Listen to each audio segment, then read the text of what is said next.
Hello, guys. Welcome back to my channel. This is Expressive Tone TV, conveying your thoughts and feelings to the world. My people, this PDP shifting, Daniel Bwala, that is popular known, is an activist, He has said something that is very, important to me. And I think it is true.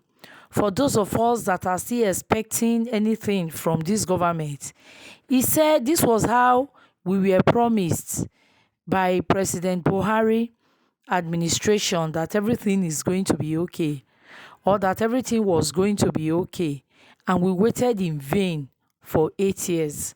And now Bola Tinubu has come with all the fundamental problem of his policies, and we are still here waiting.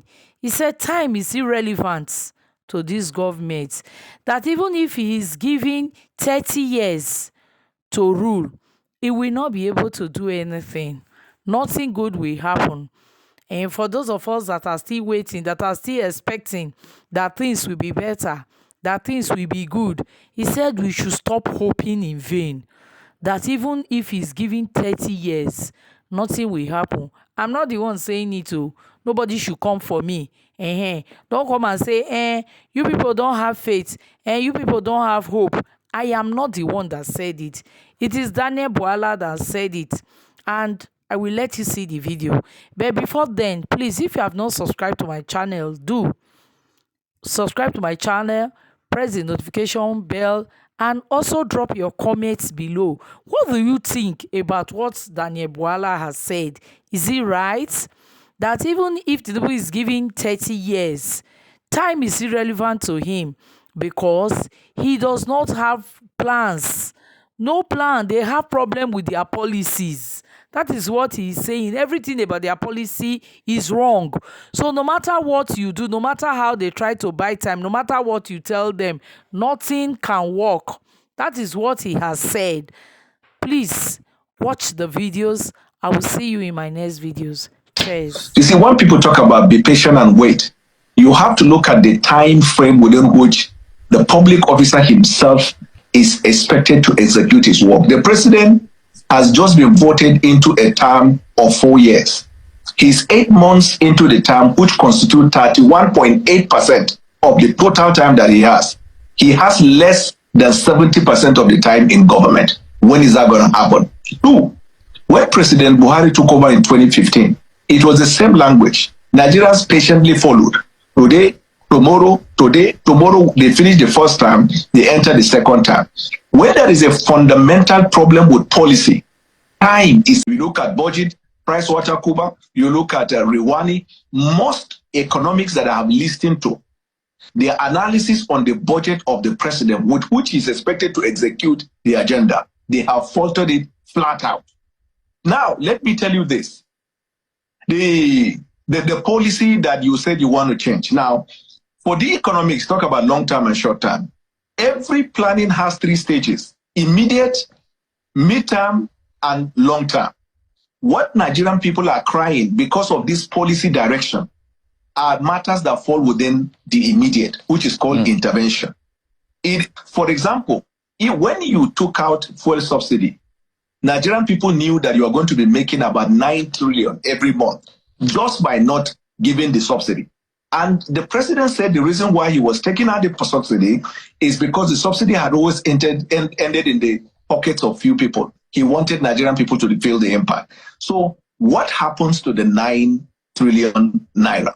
For the past 8 months that they took out the subsidy, have you seen them providing cushioning effect that impact on those consequences of those policies? Because the consequences affect transportation, it affected feeding, healthcare, it affected every facet of life. Now, apart from the 2 billion given to the governors, for which most of them gave to their cronies and people, some even brought religious inclination into it, what more has the government done that generated the impact? There are some places who apply this kind of economic model. They will tell you when you do that, because you already saved money, not you are looking for money coming, you ought to have increased the salaries of workers by, say, if for transportation, by removing subsidy, an average worker is going to spend extra 15,000 in a month.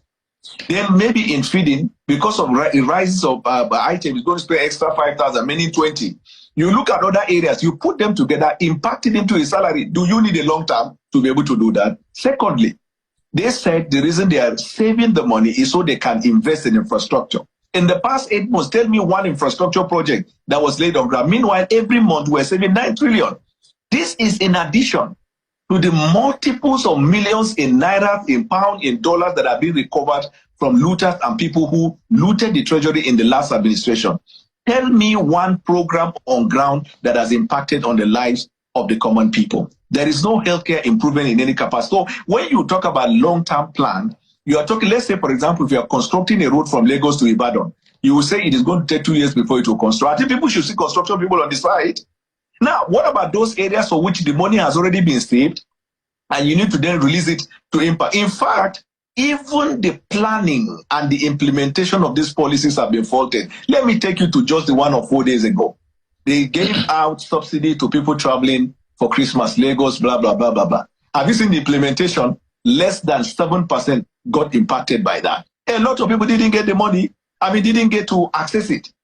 Up till the day that the implementation was to start, these same bosses and companies that are saying, we're still giving it at the already. So then will come a time when we'll interrogate implementation. But I am talking about intervention. Intervention is not a mid-term. Intervention is not a long-term.